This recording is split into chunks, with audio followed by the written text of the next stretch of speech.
오늘 말씀의 제목은 변화된 인생, 현실에 충성하라입니다. 변화된 인생, 현실에 충성하라라는 제목을 가지고 오늘 이 누가복음의 말씀 잠시 나누도록 하겠습니다. 이 사람의 본성은 변하지 않는다라는 말을 한 번쯤은 들어보셨을 것 같습니다. 사람의 본성은 변하지 않는다. 이 말이 절대적인 진리라고 말씀드리기는 어렵겠지만 우리 모두는 한 번쯤은 그런 경험을 하였고 손쉽게 이 문장을 동의할 수 있을 것 같습니다. 맞습니다. 사람은 쉽게 변하지 않습니다. 어떠한 강력한 동기라든가 어떠한 신념이 그 사람 마음속에 자리 잡지 않는 이상 사람은 쉽게 변하지 않는다는 것이죠. 교회에 나오는 모든 사람을 보십시오. 모든 사람이 변화합니까? 여러분, 그렇지 않습니다. 교회에 출석하는 모든 사람을 가리켜서 우리는 그리스도인들이라고 말하지 않습니다. 그것은 예수 그리스도를 품어내느냐, 품어내지 않고 여전히 세상 속에서 살아가느냐, 우리가 그것의 차이가 있기 때문에 우리가 사람이 쉽게 변화한다고 말할 수 없는 것은 우리 교회에도 똑같이 적용해 볼 수 있다는 것입니다. 오늘 성경 말씀에도 그러한 이 사람들이 있었습니다. 하나님의 말씀을 정말 잘 지키고자 했던 바리새인들, 그리고 하나님의 말씀을 너무나도 잘 연구했던 서기관들이 있었는데 그들 역시 예수님께서 바라보시며 말씀하시길 회칠한 담, 회칠한 무덤과 같다고 말씀하시는 것을 보면서 하나님의 말씀을 열심히 읽는 것만으로는 우리가 변화를 경험할 수 없다는 것 역시 우리가 오늘 말씀을 통해서 바라보게 된다는 것이죠. 하지만 그럼에도 불구하고 누군가가 우리에게 그렇다면 사람은 정말 변할 수 없습니까? 라고 물어온다면 그럼에도 불구하고 우리는 그렇지 않다라고 말할 수 있어야 된다는 것입니다. 우리의 본성은 우리의 힘으로는 바뀔 수 없습니다. 사람의 힘으로는요, 손쉽게 우리의 본성이 바뀌는 것이 아닙니다. 다만 말씀에 기록되길 그리스도의 힘으로서는 우리가 변화될 수 있기 때문에 누군가가 우리에게 변화할 수 없는가라는 질문에 우리는 아니다라고 말해야 된다는 것입니다. 예수님을 만나기 전에는 절대 바뀌지 않을 것 같은 사람도 예수님을 만나고 나서는 그 인생이 완전히 180도 변화되는 것을 우리가 바라보았기 때문이죠. 여러분, 누가 있습니까? 성경 인물 중에. 여러분, 사울이라는 인물을 보십시오.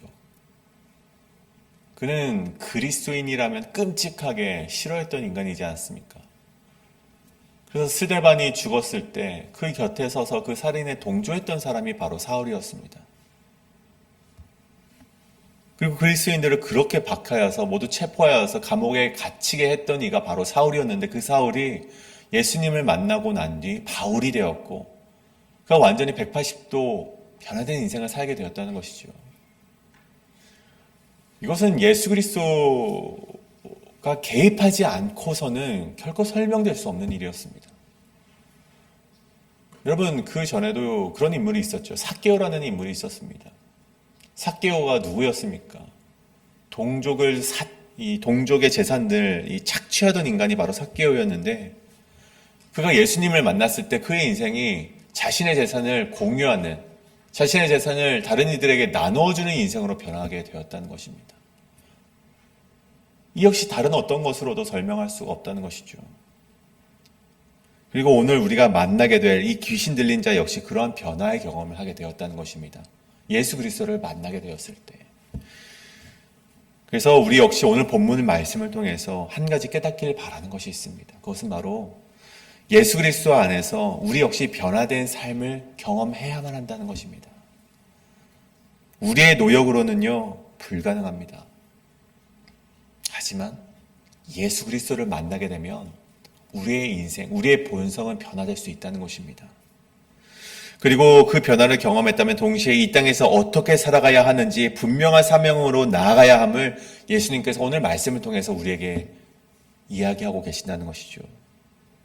그래서 오늘 말씀을 통해 오늘 그 변화를 경험하시고 그 변화 가운데 더욱 나에게 주어진 사명에 충성하며 나아가시는 저와 오늘 여러분 되시길 간절히 소원합니다. 오늘 말씀의 제목처럼 변화된 인생, 현실에 충성하라. 이 말씀에 따라서 우리 두 가지로 그것을 나누어 보게 될 텐데, 첫째는 누구에게 붙잡혀 있는지 분명히 하라는 것입니다.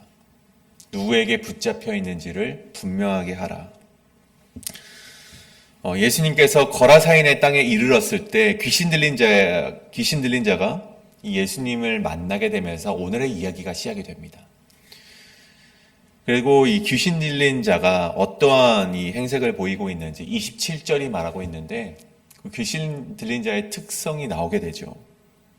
보십시오. 27절에 보면 이 귀신 들린 자의 첫 번째 특성은, 첫째는 옷을 입지 않고 있다는 것입니다. 그리고 귀신 들린 자의 두 번째 특성을 보건대 집에서 벗어나서 이 무덤 사이에 거하고 있다는 것이 바로 이 귀신 들린 자의 두 번째 특성이라는 것이죠.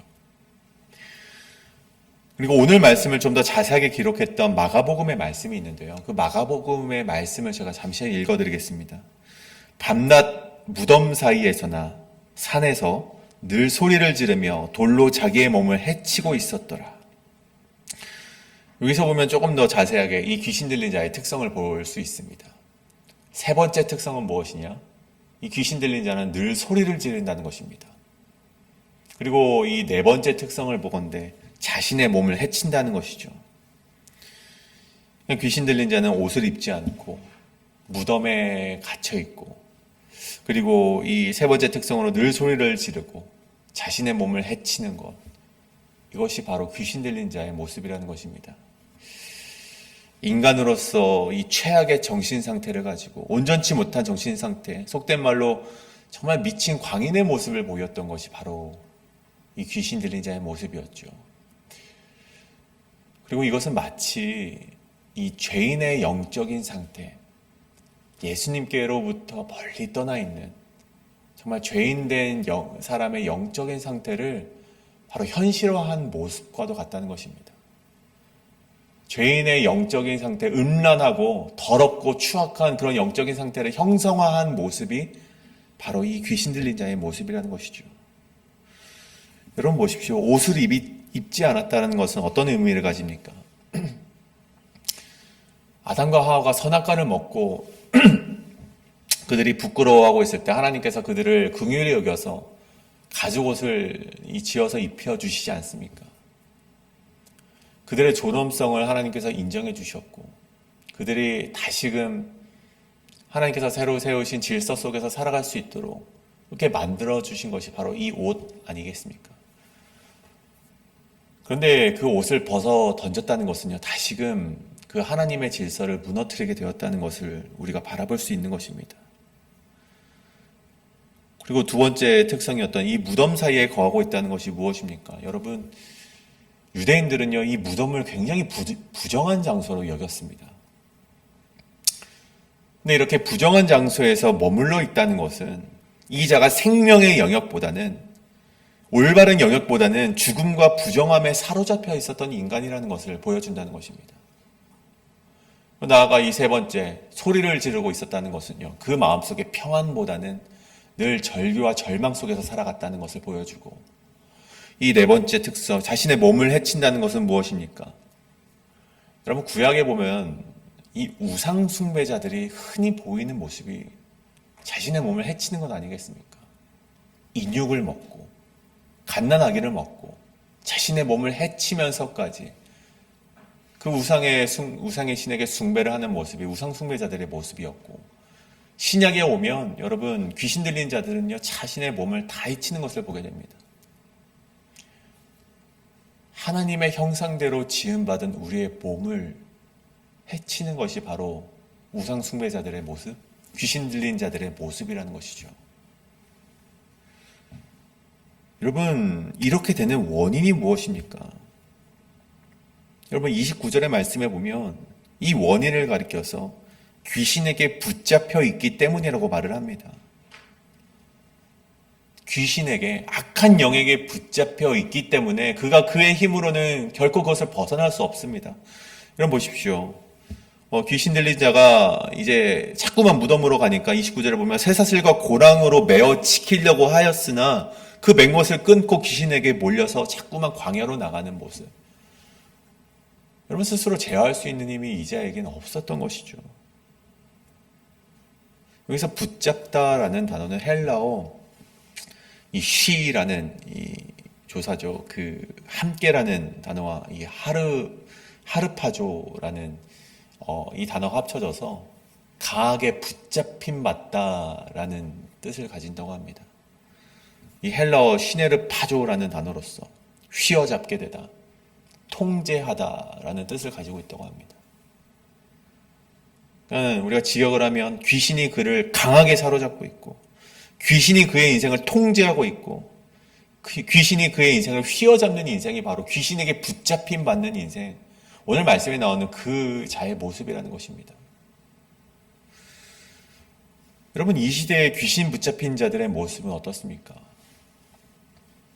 여러분, 이렇게 극단적인 모습으로 귀신 들린 자의 모습이 오늘날에는 보여지지 않습니다. 물론 더러더러 그런 모습이 보일 수 있을지언정 이 시대의 귀신 들린 자의 모습은 조금 더 교묘하게 바뀌어 가고 있다는 것이죠. 여러분, 온전치 못한 정신의 상태를 가진 사람들, 또 자꾸만 하나님의 질서를 파괴하려고 하는 사람들, 또 자꾸만 생명의 영역보다 죽음의 영역에 관심하고 있는 사람들, 자꾸만 소리를 지르고 자신을 훼손하는 자들이 모두 다 여러분 그러한 자들이 아닐까 우리가 한번 되돌아보자는 것입니다. 우리가 그러한 자들, 소리를 지르는 자들을 보면서 당신은 귀신 들렸습니다라고 말하자는 것이 아니라 여러분 혹 귀신이 들린 것은 아닐까 우리가 한번 생각해 보자는 것입니다. 이 시대에 귀신 붙잡힌 받은 자들의 모습은 다름이 아니라 바로 그러한 것에 그러한 모습을 우리가 충분히 연상해 볼 수 있다는 것입니다. 여러분, 반대로 예수님은 어떻게 말씀하셨는가 우리가 그래서 살펴보아야만 합니다. 요한복음 10장 28절에 보면 예수님께서 이렇게 말씀하십니다. 내가 그들에게 영생을 주노니 영원히 멸망하지 아니할 것이요 또 그들을 내 손에서 빼앗을 자가 없느니라. 여러분, 여기서 빼앗을 자가 없다는 것은요, 하르파조, 그 단어가 동일하게 사용됐는데 예수님께서도 나에게 붙들림 받는 자들, 그러니까 나를 믿고 나를 따르는 자들은 내가 그들을 강하게 붙잡을 것이다, 나는 빼앗기지 않을 것이다 라고 예수님께서 요한복음에서 그렇게 말씀하셨다는 것입니다. 나를 따르는 나의 양들을 내가 놓치지 않고 강하게 붙잡겠다.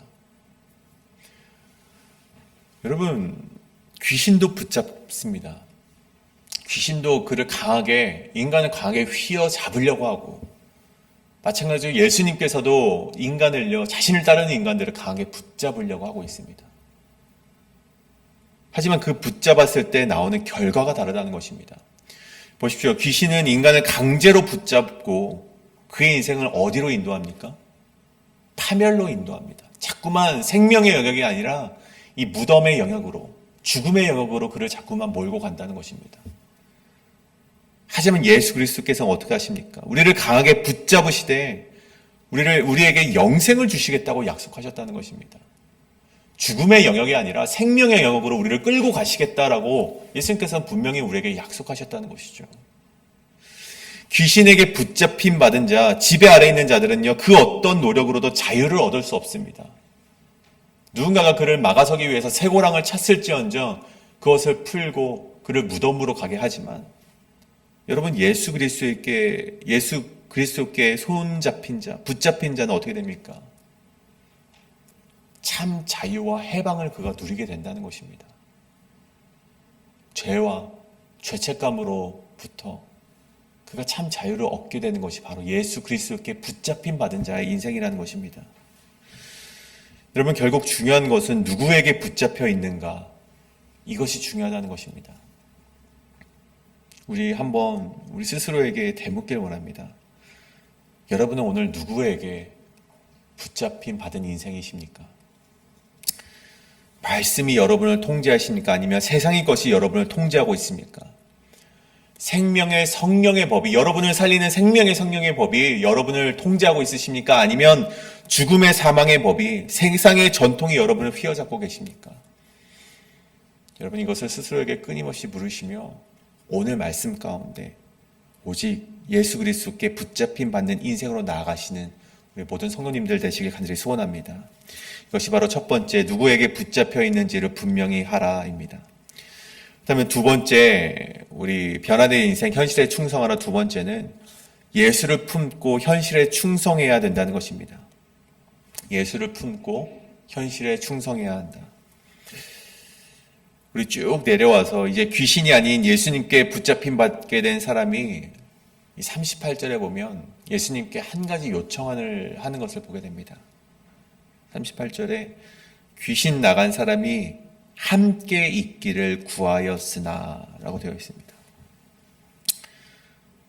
이 말씀인즉 귀신 나간 사람이 예수님과 함께 머물고 있었다는 그런 그 마음가짐을 보게 되는 것이죠. 여러분, 요즘 시대에 이 성공의 기준이 무엇입니까? 요즘 시대에 저 사람 정말 성공하였다라고 말할 수 있는 기준이 되는 것이 무엇입니까?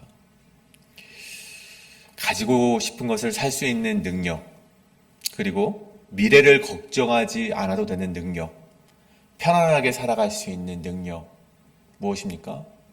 바로 재물이죠. 경제적인 능력, 부유한 재물이 바로 이 시대를 살아가는 이 자본주의의 성공의 기준이 아닌가 싶습니다. 그래서 리더십 강연이나 이 서점에 나오는 책들을 자꾸만 보면요, 이 성공하는 법에 대해서, 성공하는 방법에 대해서 우리에게 알려주고 있습니다. 근데 그 성공하는 방법을 자세하게 들여다보면 결국 말하는 것은 성공한 사람 옆에 서 있으면 된다는 것입니다.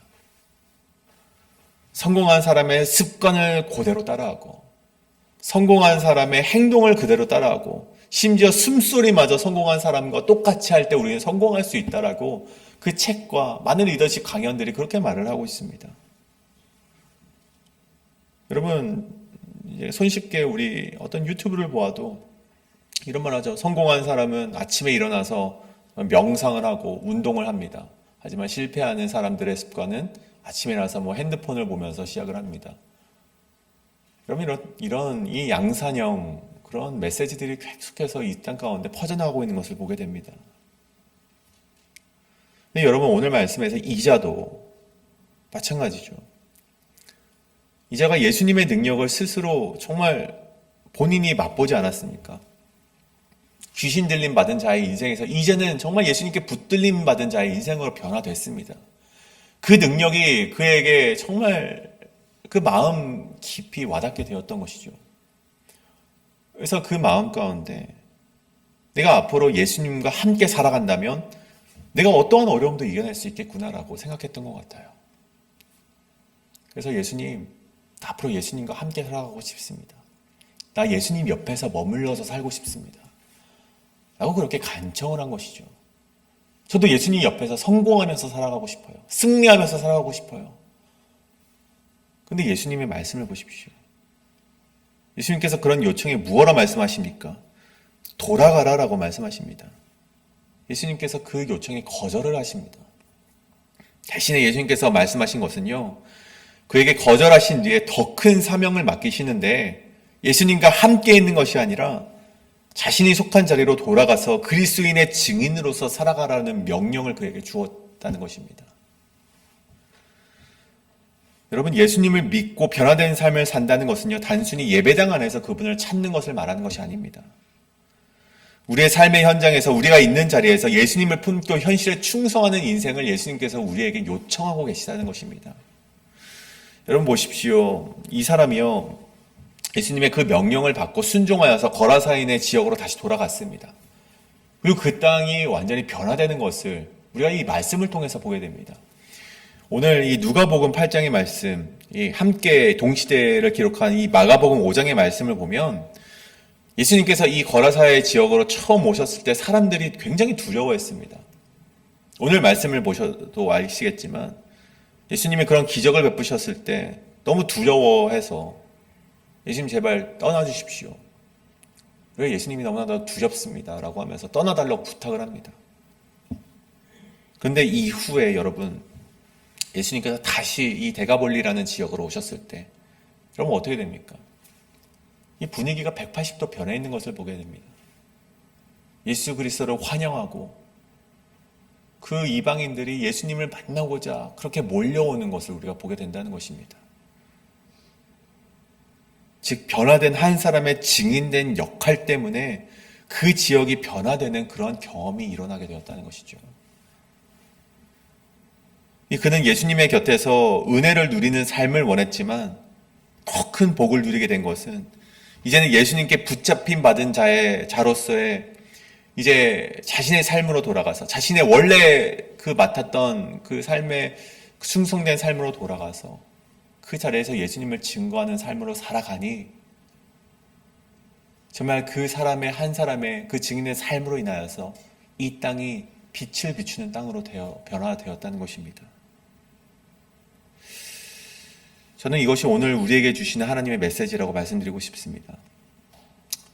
우리가 예수님을 경험했다면 그 경험을 품고 계속해서 교회를 나오는 것도 중요하지만 우리가 저 땅으로 나아가 아직 복음을 알지 못하는 땅으로 나아가 그 복음을 증거하는 증인으로서 살아가야 된다는 것입니다. 가정에서, 직장에서, 교회에서 예수님을 품고 예수님을 증거하는 삶이 바로 이 현실에 충성하는 삶, 변화된 자의 살아내야 되는 삶이라는 것입니다. 혹 누군가 교회와 일터를 구분짓고 교회에서는 이렇게 거룩한 모습으로 살아가지만 일터에서는 정말 예수님을 모르는 사람처럼 살아간다면 그것이 어떻게 변화된 사람의 모습이겠습니까?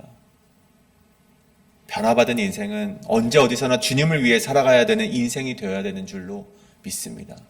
우리가 그러한 믿음이 저와 오늘 여러분의 삶 가운데 함께 하실 간절히 소원합니다. 이 시간에 기도하며 나아가실 텐데요. 우리가 이렇게 질문하면서 우리가 기도하길 원합니다. 나는 누구에게 붙잡혀 있는가? 그리고 나는 그 붙잡힌 예수 그리스도께로 붙잡혔다면 예수님으로 붙잡힌 인생이라면 나는 오늘 어떠한 사명을 가지고 살아가는가? 그냥 교회만 나오고 교회에서만 거룩한 사람의 모습으로 살아가는가? 아니면 세상을 향해 나아가서 정말 외치기 부끄럽지만 외치기 정말 주저하고 부담스럽지만 그럼에도 불구하고 예수 그리스도를 외치며 살아가고 있는가? 하나님, 내가 내 스스로를 돌아보며 내가 그렇게 기도합니다. 하나님 아버지, 내가 변화된 사람의 삶으로서 살아갈 수 있도록 인도하여 달라고 이 시간 함께 우리 통성으로 기도하며 나아가시겠습니다. 기도합니다.